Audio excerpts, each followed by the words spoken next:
Snow falls equally on the beggar and the aristocrat, but scandal only buries the latter. Alton Hunter never intended to play the savior. He had spent 10 years carving out a reputation as a cold, ruthless bastard, perfectly content to watch his enemies burn.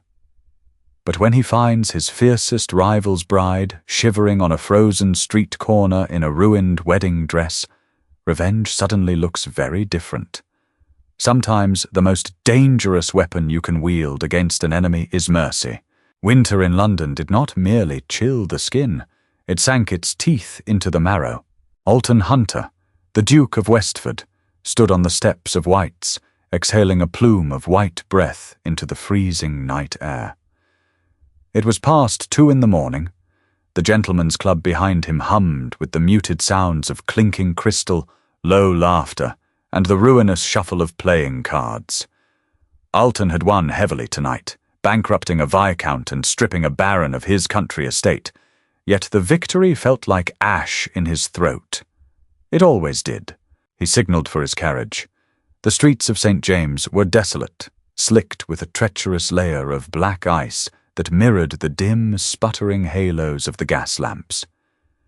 His coachman, huddled deep within a wool greatcoat, urged the matched bays forward.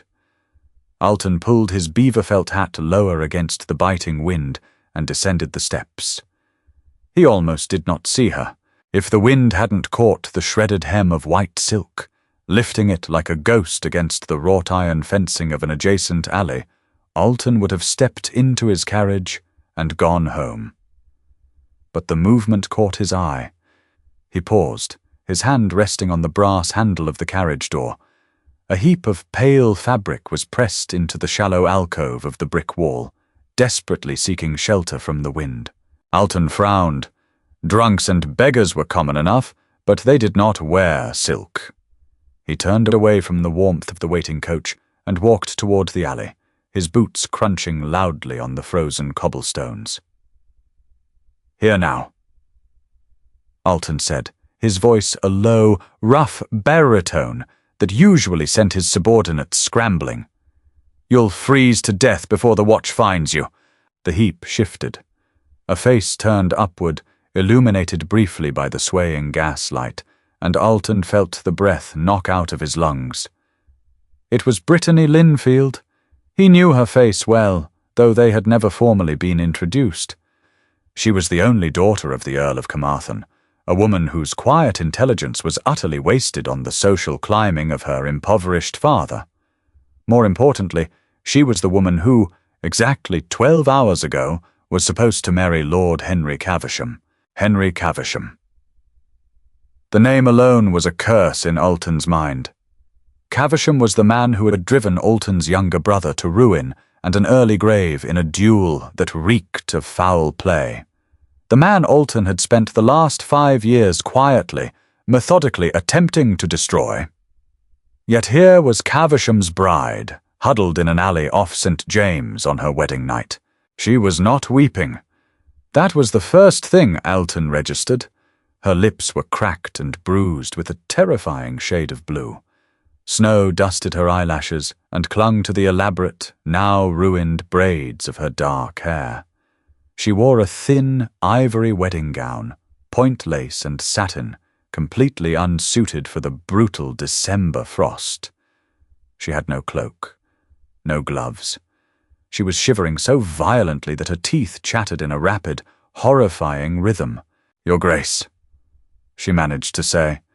Her voice was barely a rasp, scraped hollow by the cold. She recognized him. Of course she did. The bitter rivalry between Westford and Caversham was the worst-kept secret in Mayfair. "Lady Brittany." Alton did not extend a hand. He analysed the situation with the same ruthless calculus he applied to Parliament. "I was given to understand you were currently en route to a honeymoon in the Lake District." A short, broken sound escaped her lips. It took Alton a second to realise it was a laugh. "Change of plans," she whispered, wrapping her bare, trembling arms around her ribs. "Where is Caversham?" Alton asked, his voice hardening. "Gone."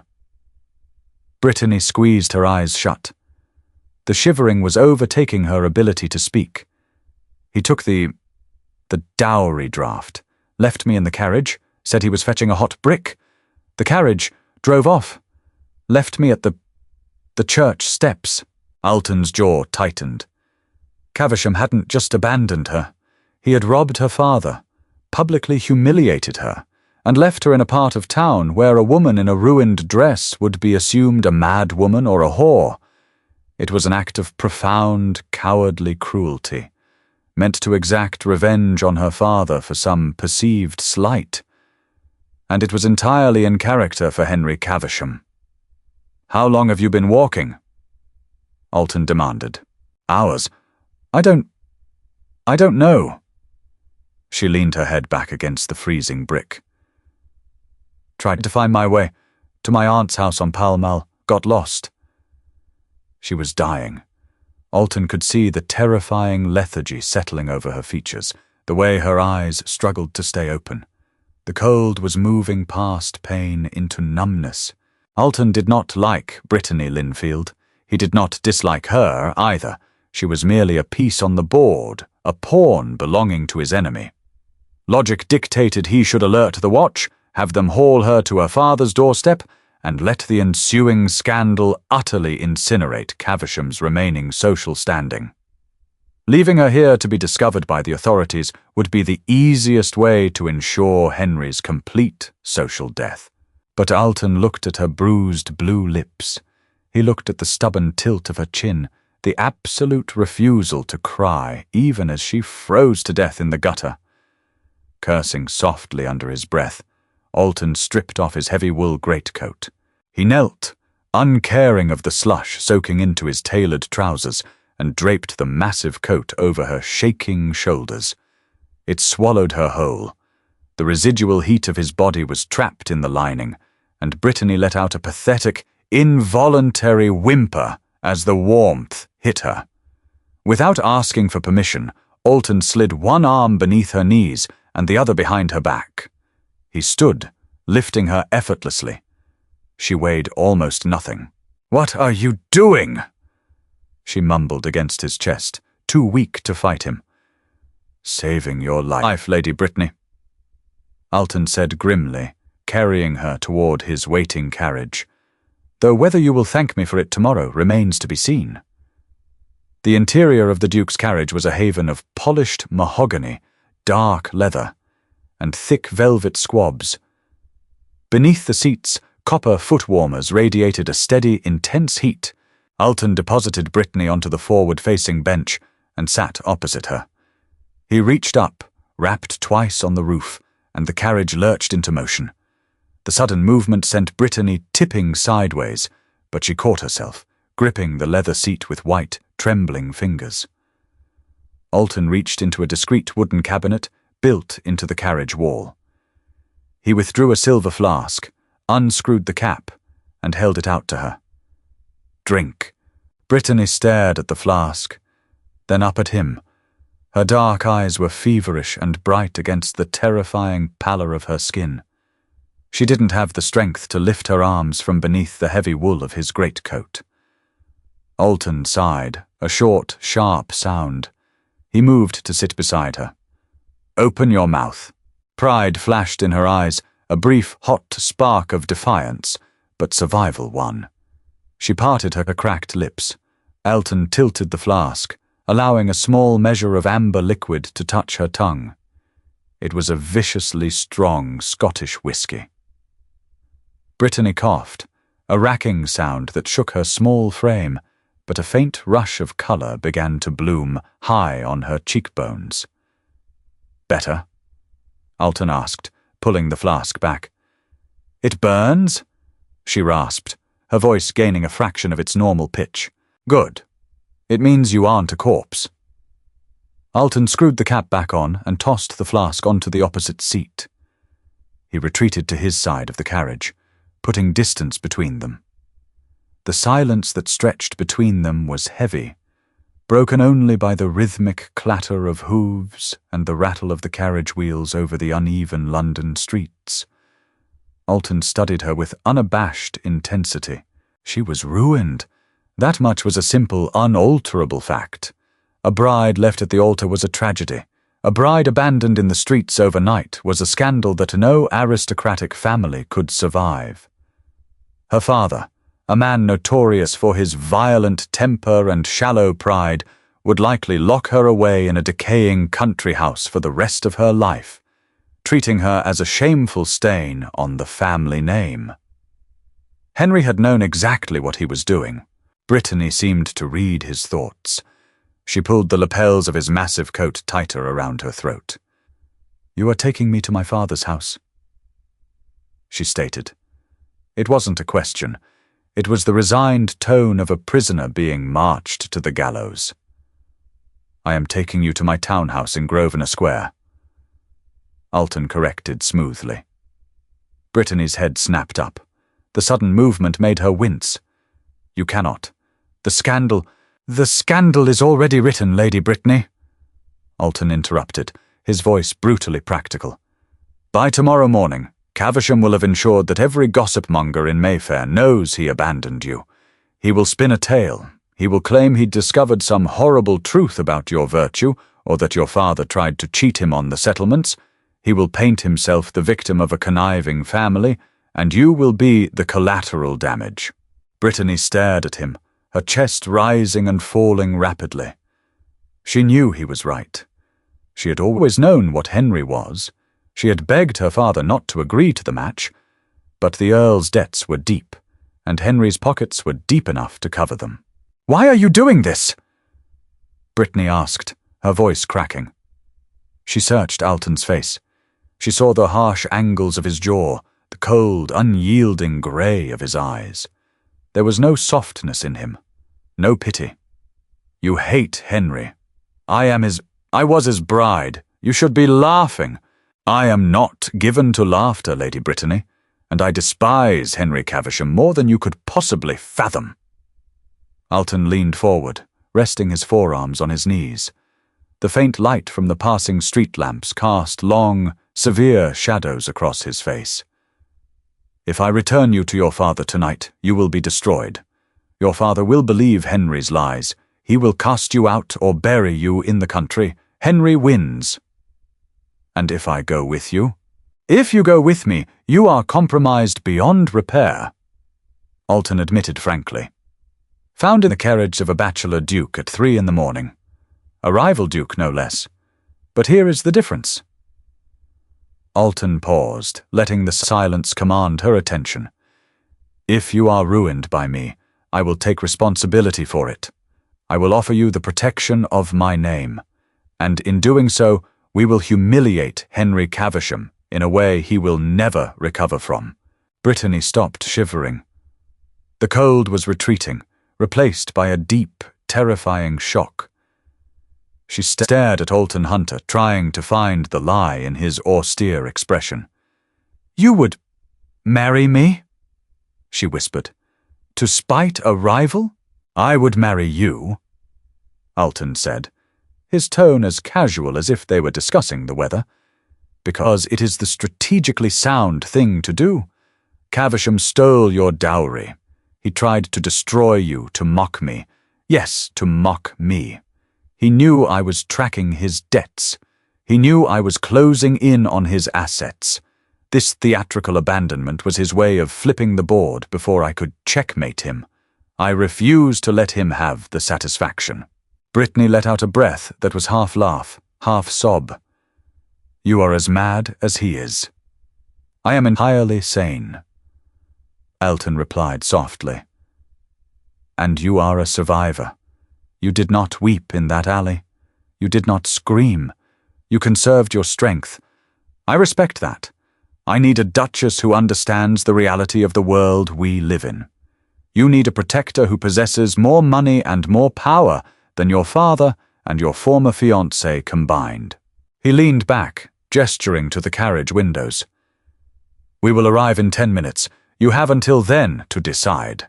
I can instruct my man to turn around and drop you at your father's doorstep.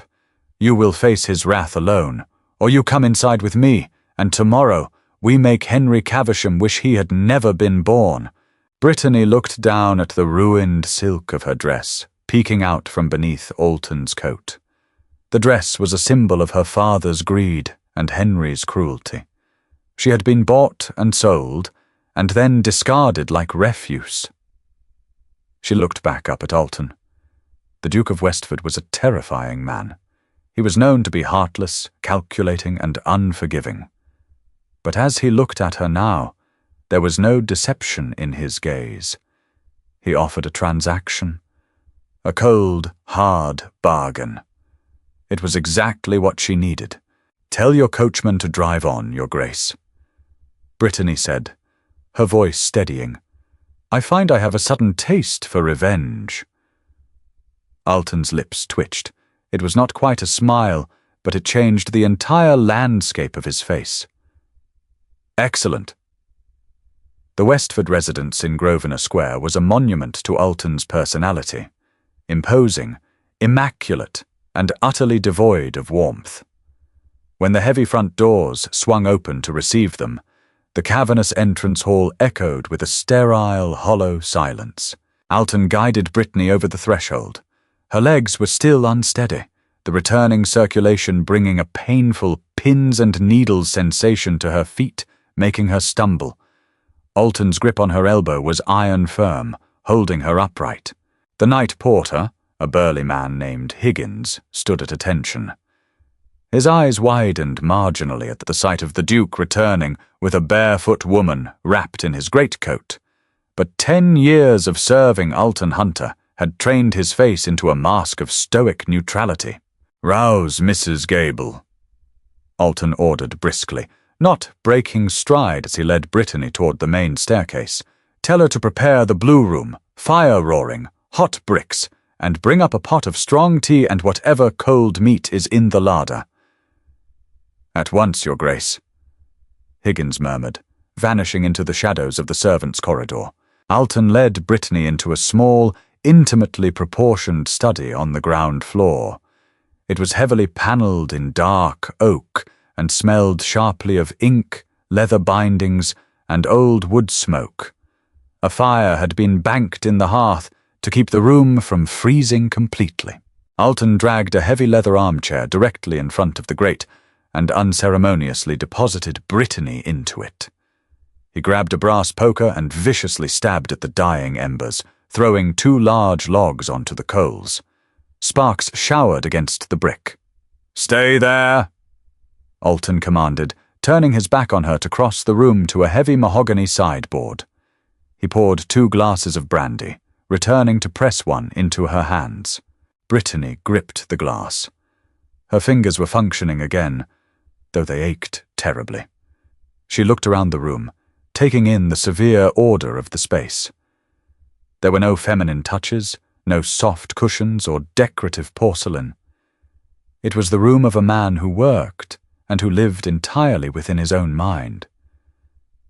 "You live like a monk," Brittany observed quietly, the brandy loosening the tightness in her chest. Alton looked up from his own glass, raising an eyebrow. "I require efficiency, Lady Brittany, not comfort." "I can see that." She took a slow sip of the liquor. The burning was less shocking this time. "Will your staff gossip?" "My staff are paid exceptionally well to remain deaf, dumb, and blind," Alton replied, leaning his hips against the edge of his massive desk, crossing his arms.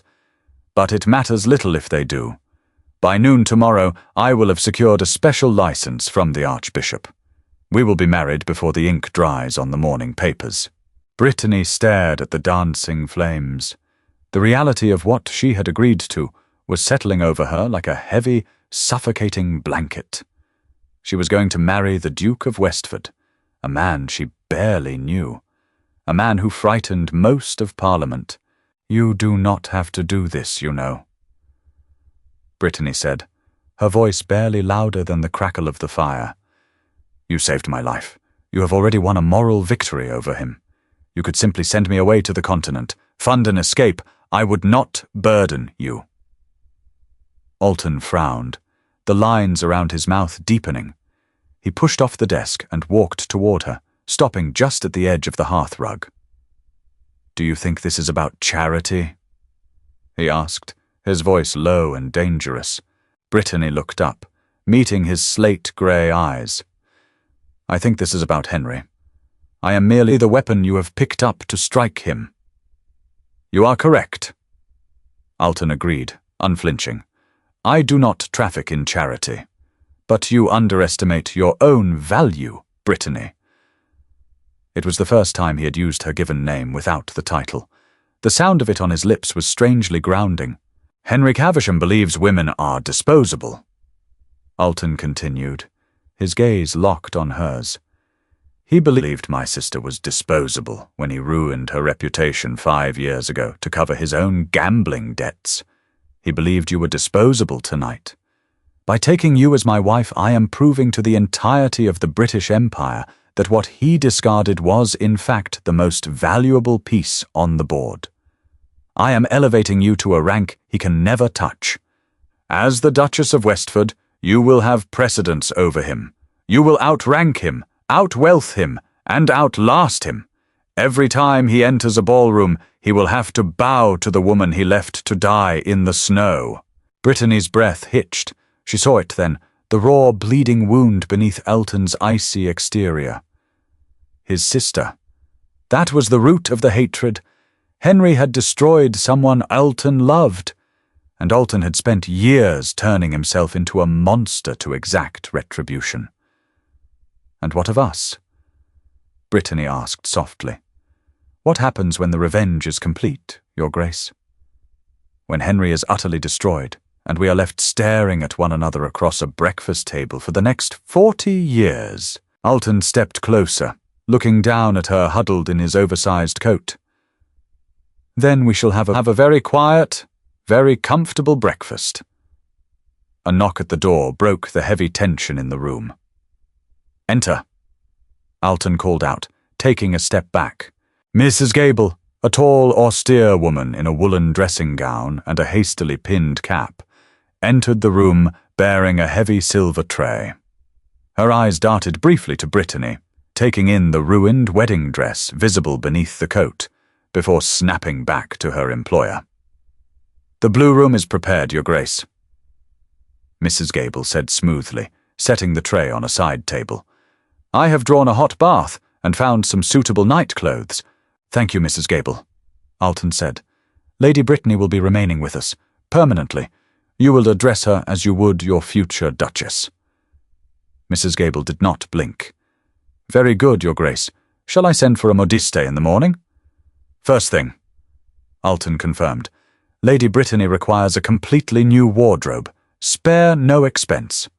"Of course, Your Grace." The housekeeper bowed her head and retreated, closing the door softly behind her. Brittany looked at the tray of food. Sliced roast beef, thick bread, and a pot of steaming tea. Her stomach violently cramped, reminding her she had not eaten since the previous morning in anticipation of a wedding breakfast she never received.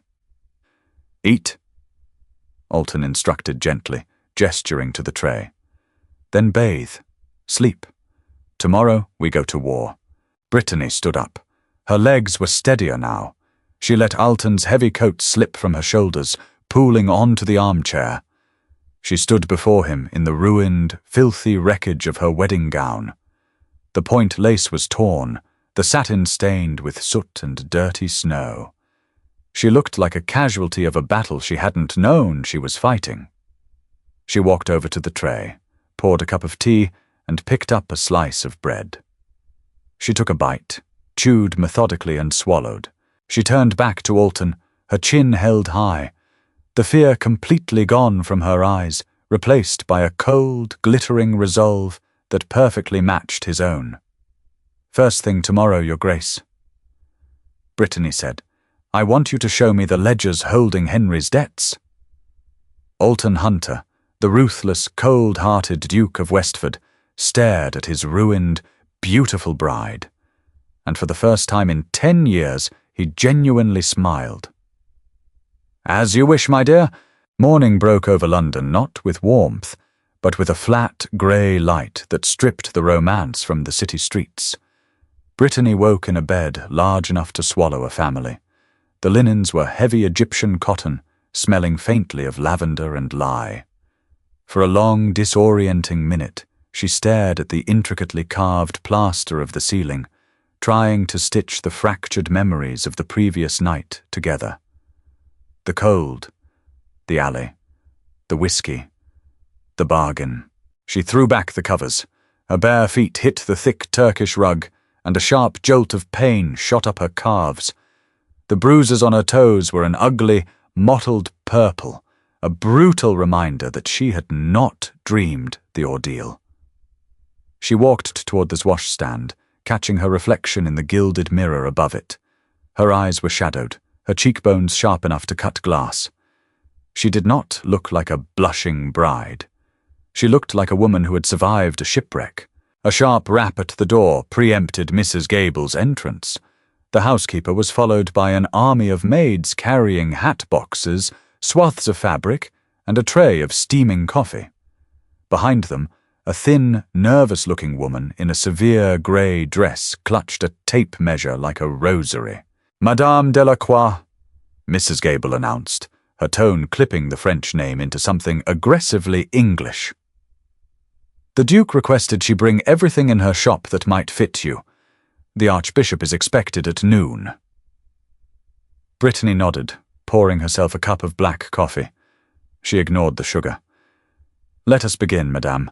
We have a war to dress for." 3 hours later, Brittany stood in Alton's study. She wore a day dress of dark, bruised plum wool, tailored so perfectly it felt like armor. The high collar hid the faint blue lines of cold that still marked her throat.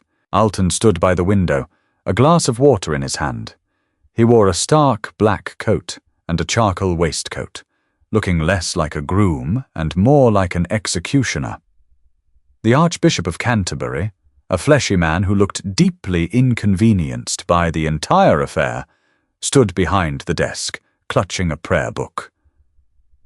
"We are gathered here," the Archbishop droned, rushing the syllables. The ceremony took 11 minutes. There were no flowers, there was no music. Alton's voice did not waver when he spoke his vows, and neither did Brittany's. When Alton slid a heavy, antique gold band onto her finger, a ring pulled from a vault, cold and heavy with centuries of hunter history. It fit perfectly. "I pronounce you man and wife," the Archbishop finished, closing the book with a definitive snap. "May God have mercy on your souls." Alton signed the register, handed the clergyman a pouch of coins heavy enough to ensure his absolute silence regarding the timing of the license, and had Higgins show the man out. The heavy oak door clicked shut. They were alone. Alton turned to her. He did not step forward to offer a kiss. He did not smile. Instead, he walked to the heavy iron safe built into the wall behind his desk, dialed the combination with practiced ease, and pulled out 3 thick, leather-bound ledger books. He dropped them onto the mahogany desk. "You asked for these?" Alton said. Brittany walked to the desk. She pulled out the heavy leather chair and sat down, dragging the first book toward her. She opened it. The pages were filled with Alton's meticulous, aggressive handwriting. Rows of numbers, dates, and names. "Henry's debts are not held by gentlemen," Alton explained, moving to stand behind her. He leaned over her shoulder, his proximity suddenly imposing. He smelled of shaving soap and cold air. He owes £30,000 to a syndicate in Cheapside. He owes another £15,000 to a shipyard in Bristol. His estates in Cornwall are mortgaged to the hilt, and the tenant yields are dropping. Brittany ran a finger down the column of figures.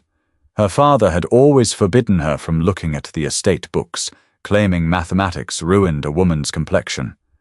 She had taught herself double-entry bookkeeping in the library when she was 15, desperately trying to figure out why her family was starving while her father drank expensive port. "He is paying 6% interest on the Cheapside loan," Brittany noted, her brow furrowing. "That is ruinous." "It is," Alton agreed. He was relying on your dowry to pay off the interest and buy him another year of solvency. Without it, the syndicate will begin seizing his assets by the end of the month." Brittany turned the page. She stopped. Her finger tapped against a line item near the bottom. "What is this?" she asked, looking up at him. "The Sea Swallow. A cargo vessel." Alton narrowed his eyes at the ledger. "An investment he made 2 years ago. Tea and silk from Canton. The ship is due back in London in 6 weeks. He expects it to clear his Bristol debts entirely." Brittany stared at the ink. A terrifying, brilliant logic assembled itself in her mind. "He does not own the ship outright. He holds a fractional share. 40%. Who owns the other 60? Alton straightened, looking at her with a new, sharp assessment. "A merchant named Thomas Vance." Brittany ignored the name, focusing entirely on the mechanism of the debt. "If the Cheapside Syndicate discovers Henry has lost his bride, and therefore her dowry, they will panic. They will call in the loan immediately." "Yes," Alton said slowly, "but they cannot seize a ship that is at sea." "No," Brittany agreed, a grim smile touching her lips. "But if someone were to buy Thomas Vance's 60% share today, they would have controlling interest of the cargo when it docks. They could hold the goods in a warehouse, tied up in legal disputes over harbour fees, preventing Henry from liquidating his share." Alton went perfectly still. The silence in the room stretched, thick and heavy. Brittany looked back at the ledger. "Without the dowry and without the cargo profits, Henry defaults. The syndicate takes his Cornwall estates. He loses his land. He loses his income. He becomes a beggar." Alton stared at the crown of her head. He had expected a woman seeking petty revenge, a snub at a ball, a ruined reputation. He had not expected a woman who could casually engineer the total, catastrophic financial ruin of a peer of the realm before she had finished her morning coffee. "You are suggesting," Alton said, his voice dropping an octave, "that I purchase a majority share in a merchant vessel simply to embargo my own cargo in order to bankrupt my wife's former fiancé." Brittany turned the chair to face him. "I am suggesting you cut his throat without ever drawing a blade, Your Grace. It is what he deserves." Alton held her gaze. The cynicism that usually shielded his eyes cracked, replaced by a dark, consuming heat. It was not lust, but something far more dangerous. It was recognition. "Higgins!" Alton roared toward the closed door. The porter appeared instantly. "Your Grace." "Have the carriage brought round? Send a runner to the banking district. Find a merchant by the name of Thomas Vance, and tell him the Duke of Westford is coming to make him a very wealthy man." Lady Jersey's weekly assembly was the beating heart of Mayfair's gossip machine. To be absent was to invite speculation. To attend and show weakness was to invite slaughter. Henry Caversham stood near the fireplace in the grand drawing-room, holding a glass of sherry and looking impeccably devastated. He had spent the entire day planting seeds. He had told Lord Arrington that Brittany had suffered a hysterical fit in the carriage. He had whispered to Lady Cowper that Brittany had confessed to a prior, shameful attachment, forcing him to abandon the marriage to save his family's honour. The story was taking hold. The room hummed with sympathetic murmurs. Henry, with his boyish blonde hair and carefully arranged expression of sorrow, was playing the wounded gentleman to perfection. He was safe. Her father would hide her away. The dowry cheque was securely in his coat pocket, and the Cheapside Syndicate would give him breathing room once they heard of his tragic circumstances. "It is a heavy burden, Arrington." Henry sighed, staring mournfully into his sherry. "A man wants nothing more than a loyal wife. To find deceit at the very altar, it breaks the spirit." "Dreadful business, Caversham," Lord Arrington muttered, patting Henry's shoulder. "Utterly dreadful." The Linfield girl always had a strange look about her. Too much reading, I say.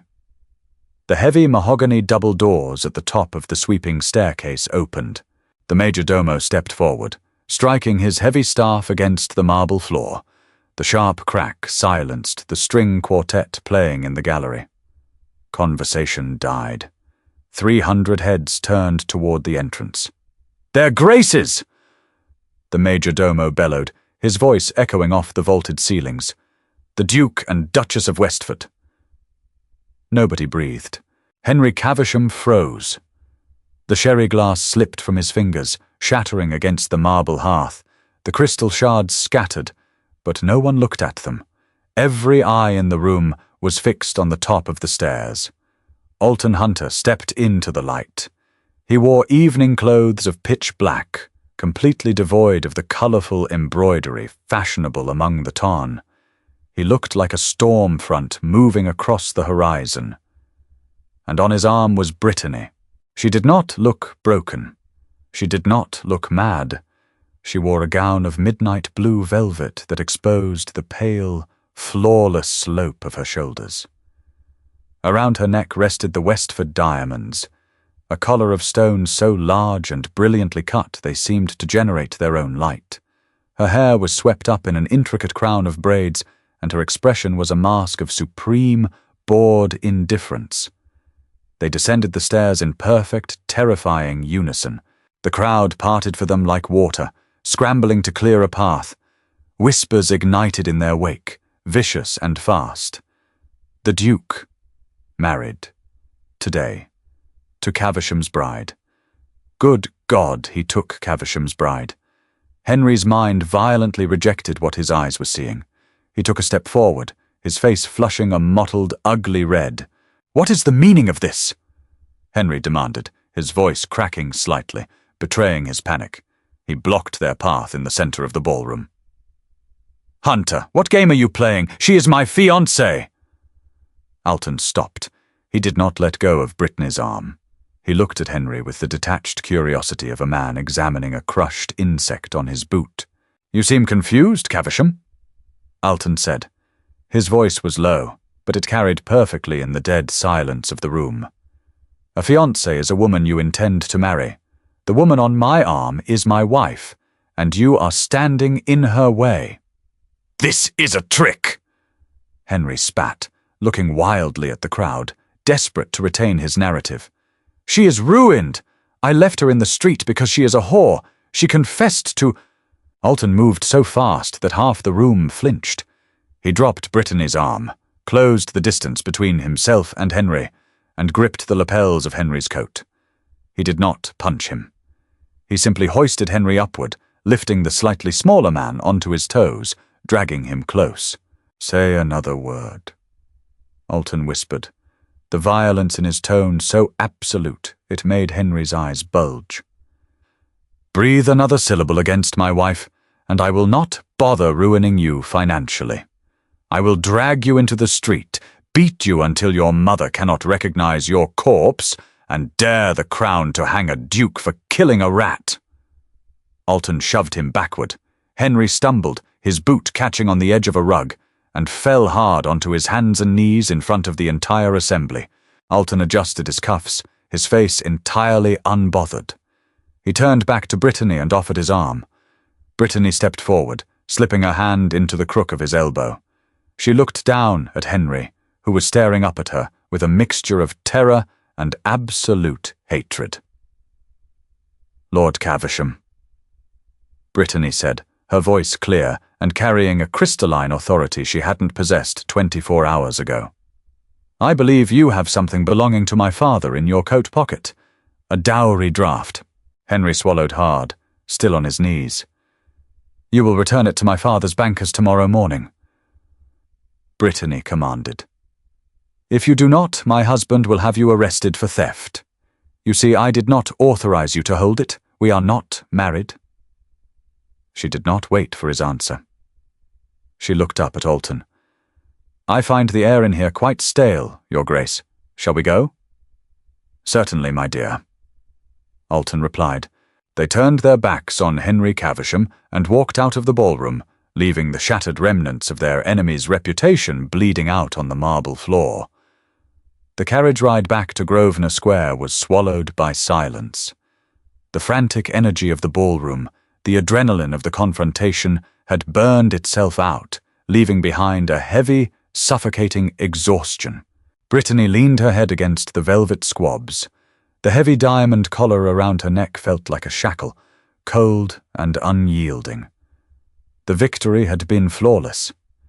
Henry was a laughingstock. The dowry would be returned. The Thomas Vance shares had been secured by Alton's bankers that afternoon. Henry's doom was mathematically guaranteed. So why did she feel so entirely hollow? Alton sat opposite her, staring out of the window at the passing gas lamps. He had unbuttoned his coat, discarding the strict, formal rigidity he had worn all evening. He looked tired. The carriage rolled to a halt in front of the townhouse. Higgins opened the door, and Alton stepped out, turning to offer Brittany his hand. His grip was warm against her chilled fingers. They walked into the quiet house. Mrs. Gable took their coats without a word. "Tea, Your Grace," the housekeeper murmured. "Brandy, in the study," Alton replied. Brittany followed him. The study fire was blazing, pushing back the winter chill. Brittany stood near the hearth, reaching up with trembling fingers to unfasten the intricate clasp of the diamond necklace. Her fingers were stiff, and the mechanism was stubborn. She pulled, frustrated, feeling a sudden, irrational sting of tears behind her eyes. "Stop. You will break the chain," Alton said softly. He stepped up behind her. Brittany froze. She could feel the heat radiating from his chest against her back. His large, calloused hands brushed her collarbone, warm and startlingly gentle, as he found the clasp. A soft click sounded, and the heavy weight of the diamonds lifted from her skin. Alton walked around her and set the necklace on the desk. He poured 2 glasses of brandy, handed her one, and sat in the heavy armchair he had occupied the night before. Brittany took a deep swallow. The liquor burned away the lump in her throat. She sank into the opposite chair, pulling her knees up slightly, seeking warmth. "You did well tonight," Alton said, staring into the flames. "You did not flinch." "I wanted to," Brittany admitted, the truth slipping out in the quiet safety of the room. "When he called me that name, when he looked at me, for a moment I was back in the alley. I was freezing again." Alton turned his head to look at her. The harsh angles of his face were softened by the firelight. "But you didn't freeze. You broke him." "It feels dirty," she whispered, staring at her glass. "I thought revenge would feel like justice. It merely feels like survival." Alton took a slow sip of his brandy.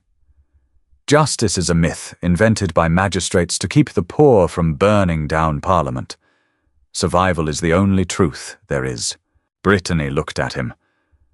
"Why do you hate him so much? You said he ruined your sister. What did he do?" It was a dangerous question. Alton's entire body tensed, the relaxed posture vanishing. He stared at the fire for so long that Brittany thought he would demand she leave the room. "Eleanor," Alton finally said, the name sounding rusty, as if he hadn't spoken it in years. Her name was Eleanor. She was 18. Foolish. Romantic.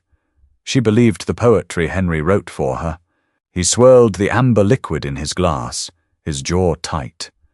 Henry had incurred massive debts at the faro tables. He needed to marry an heiress quickly, but the heiress he targeted, a viscount's daughter, knew of his reputation and refused him. So, Henry created a distraction to prove his own virtue. He convinced Eleanor to elope with him. He drove her carriage just past the city limits, stopped at an inn, and ensured they were seen entering a private parlour together. Brittany's stomach dropped. "Oh, God!" "He left her there," Alton continued, his voice devoid of emotion, which made the story infinitely more horrifying. He walked out the back door, returned to London, and publicly feigned outrage, claiming Eleanor had lured him there, and he had fled to preserve his honour. It was absurd. It was a lie. But society loves a ruined woman more than they love the truth. The heiress, convinced Henry was an honourable man who had narrowly escaped a seductress, agreed to marry him. "And Eleanor?" Brittany asked quietly. "My father banished her to a cottage in Yorkshire," Alton said. "She caught a fever the following winter. With no will to fight it, she died in a week. My father drank himself to death a year later. I inherited the title, the estates, and the mess." Alton looked up, meeting Brittany's eyes. His gaze was bleak, stripped of the terrifying armor he wore for the world. "I spent 5 years waiting, building my capital, buying up the debts of his friends so they would abandon him when the time came. I wanted him to feel the same absolute, terrifying isolation my sister felt in that inn. And when I found you in the snow last night, I knew he was trying to do it again. He was trying to destroy another woman to cover his own failures." Brittany set her glass down. She stood, crossed the small space between them, and knelt beside his chair. The silk of her heavy dress pooled around her. Alton looked down at her, startled. She reached out and took his large hand in hers. His fingers were cold now. She held them firmly, offering no platitudes, no apologies for a loss she could not fix. She simply anchored him. "He will never do it again," Brittany said, her voice fiercely steady. "We will take his ships. We will take his land. We will erase him from this city." Alton looked at their joined hands, the delicate, pale fingers of his wife wrapping around his scarred knuckles. He had married a piece on a chessboard. He was rapidly realizing he had acquired a queen. He turned his hand over, lacing his fingers through hers. He held on tightly, as if he were a drowning man, and she was the only solid thing in the ocean. "Yes," Alton murmured, his eyes locking onto hers, filled with a strange, fierce light. "We will." The clock in the hall struck 2. They were married. They were strangers. But as the fire cracked and popped in the grate, burning down to embers, neither of them pulled away. 6 weeks passed. London slowly dragged itself out of the brutal grip of winter, swapping black ice for a relentless, churning grey mud. The rhythm of the Hunter household shifted in subtle, tectonic ways. Brittany did not act like a woman who had been saved. She acted like a woman who had been hired to do a job. She took absolute control of the Grosvenor Square townhouse. She dismissed the lazy footman, audited Mrs. Gable's pantry accounts, and had the heavy, suffocating velvet drapes in the drawing rooms replaced with lighter damask. She did not ask Alton for permission. She simply did it. Alton watched her with silent, intense fascination. They shared breakfast every morning at 7. They sat at opposite ends of a long mahogany table, the silence broken only by the scrape of silver against porcelain and the rustle of the morning papers. They operated less like a married couple and more like a general and his chief of staff.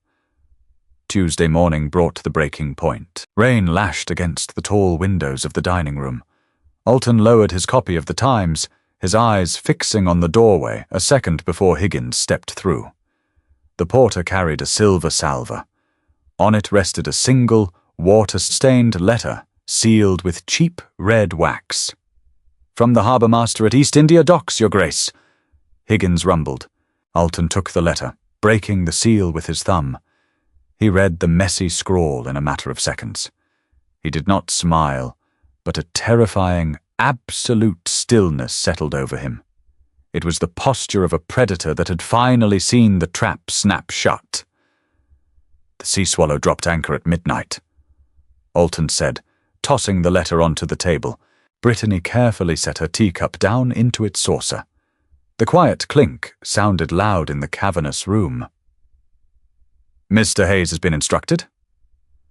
she asked, referring to the merchant who now acted as their proxy. "He has. The cargo of silk and tea is currently being offloaded into a private warehouse in Wapping. The warehouse is owned by a shell company, which is, in turn, owned by my bankers. The legal injunction citing a dispute over harbour tariffs has already been filed with the magistrate. Alton leaned back in his chair. The cargo is frozen. Henry cannot liquidate a single crate. Brittany looked at the rain blurring the window panes. The mechanism they had built in the dark of that first night was now fully operational. The gears were turning, grinding forward with merciless efficiency.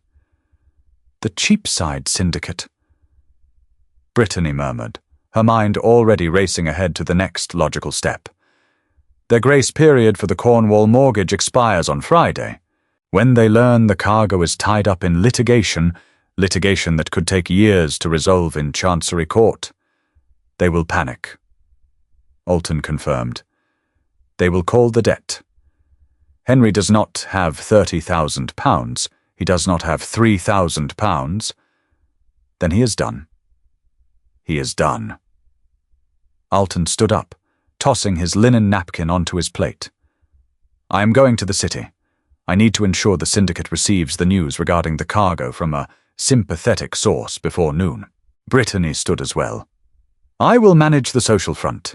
Lady Cowper's musical hour is this afternoon. If Henry's sisters attend, they will likely know something is amiss. I want to be there to watch the realization hit them. Alton paused near the door. He looked back at her.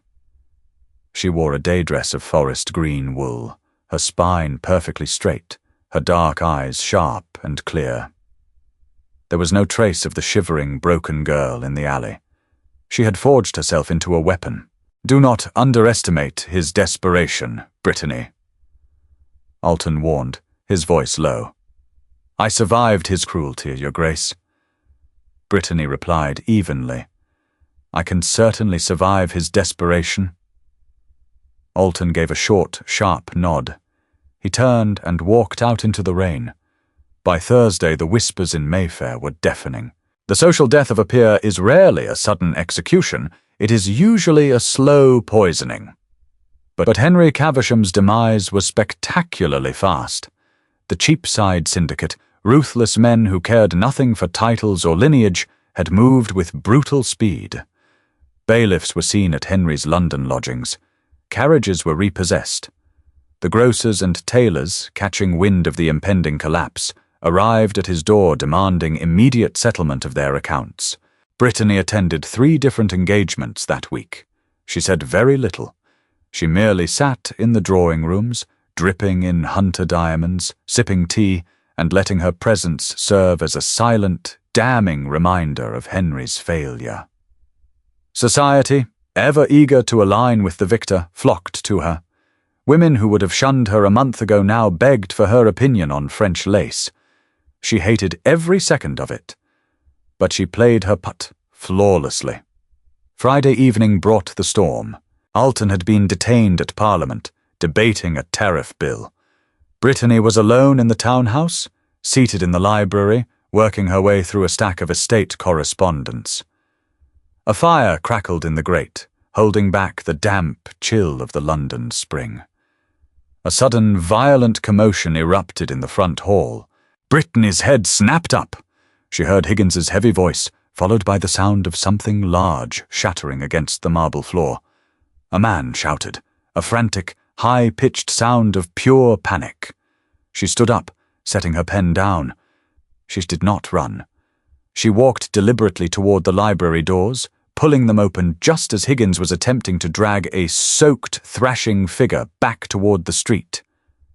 "Let me go, you brute! I am a lord of the realm! I demand to see him!" It was Henry. He was unrecognizable. His tailored coat was soaked with rain and splashed with street mud. His blonde hair, usually perfectly arranged, was plastered to his skull. His eyes were wide, bloodshot, and completely unhinged. He looked like a man who had not slept in a week. "Higgins," Brittany said, her voice cutting through the chaos like a knife. "Release him." The porter hesitated, keeping a massive hand securely on Henry's collar. "Your Grace, he forced his way past the footman. He is not in his right mind." "I am perfectly aware of his state. Release him, but remain by the door." Higgins let go. Henry stumbled forward, catching himself on a side table. He looked up, panting, and locked eyes with Brittany. For a long moment, the only sound in the hall was the ticking of the grandfather clock and the ragged sound of Henry's breathing. He stared at her, taking in the heavy silk of her gown, the unquestionable authority in her posture, the complete absence of fear in her expression. "Where is he?" Henry rasped. "Where is Hunter?" "My husband is at Westminster," Brittany replied coldly. "You will not find him here, and if you did, you would likely be leaving in a pine box. State your business and leave, Lord Caversham." Henry let out a wet, broken laugh. He pushed himself off the table, taking a step toward her. Higgins instantly tensed, but Brittany held up a hand, stopping the porter. "He did this." Henry spat, pointing a shaking finger at her. "He bought the shipping shares. He tied up the cargo. The syndicate seized Cornwall this morning. They took the deed, Brittany. They took my home." "You lost your home, Henry," Brittany corrected, her voice dead flat. "You gambled it away. Alton merely expedited the paperwork." "You bitch!" Henry's face contorted into an ugly sneer. "You think you've won? You think you're safe with him? He doesn't want you. He took you to spit in my face. You are nothing to him but a stray dog he picked up to use as a prop." The words were meant to cut, to strike at the deepest insecurities a woman could harbor. A month ago, they might have worked. But Brittany had spent the last 6 weeks reading Alton's ledgers, watching his quiet, steadfast defense of her in public, feeling the weight of his absolute reliability. "A prop?" Brittany tilted her head, looking at him with genuine pity. "Perhaps, but I am a prop sitting in a warm house with a full stomach and a secure future. You are standing in my hallway, dripping mud onto my floor, begging for a reprieve that is never going to come." Henry lunged. It was a stupid, desperate move. He didn't even know what he intended to do, grab her, strike her, plead with her, but he never made it across the distance. The heavy oak front door banged open. Alton stood in the threshold. His greatcoat was wet with rain, his face entirely shadowed by the brim of his hat. He took in the scene in a fraction of a second. Higgins braced for a fight, Brittany standing her ground, and Henry mid-lunge. Alton did not shout. He moved with terrifying silent speed. He crossed the hall, grabbed the back of Henry's wet coat, and hauled him backward. Henry choked as the collar dug into his windpipe. Alton spun the smaller man around and slammed him violently against the panelled wall. A framed painting rattled on its hook. "I told you," Alton whispered, his forearm pressed hard against Henry's throat, pinning him to the wood. "I told you what would happen if you ever came near her again." Henry gasped for air, his hands clawing uselessly at Alton's arm. His eyes rolled back in panic. "Alton." Brittany's voice was quiet, but it carried perfectly. Alton did not loosen his grip, but his head turned slightly toward her. His eyes were practically black with rage, the mask of the cold, calculating Duke completely gone, replaced by the violent, grieving brother who had waited 5 years for this exact moment. "He is broken, Alton," Brittany said softly, stepping closer. "Look at him. He is nothing. If you kill him, you make him a martyr. If you let him live, he has to wake up every morning for the rest of his life, knowing he is a beggar because of you, because of Eleanor." At the sound of his sister's name, Alton flinched. The raw, bleeding wound in his chest pulsed. He looked back at Henry. The man was weeping, pathetic tears mixing with the rain on his face. There was no defiance left in him, only cowardice. Alton stepped back, letting Henry slide down the wall until he hit the floor in a miserable, wet heap. "Higgins," Alton said, his voice entirely devoid of emotion. "Yes, Your Grace. Throw this rubbish into the street. If he ever steps foot in this square again, shoot him." Higgins hauled Henry up by the scruff of his neck and dragged him out the door. The heavy wood slammed shut, rattling the hinges. The silence that rushed into the hall was deafening. The library fire had burned down to glowing red embers. Alton sat in the heavy leather armchair, a glass of untouched brandy resting on the table beside him. He stared at the coals. The tension had drained out of his body, leaving behind a heavy, hollow exhaustion. The revenge was complete. The 5-year campaign was over. Henry Caversham was financially ruined, socially exiled, and utterly broken. Tomorrow, Henry would likely flee to France to escape debtor's prison. He would spend the rest of his life drinking cheap wine in shoddy boarding houses, jumping at shadows. It was a total victory. So why did the room feel so profoundly empty?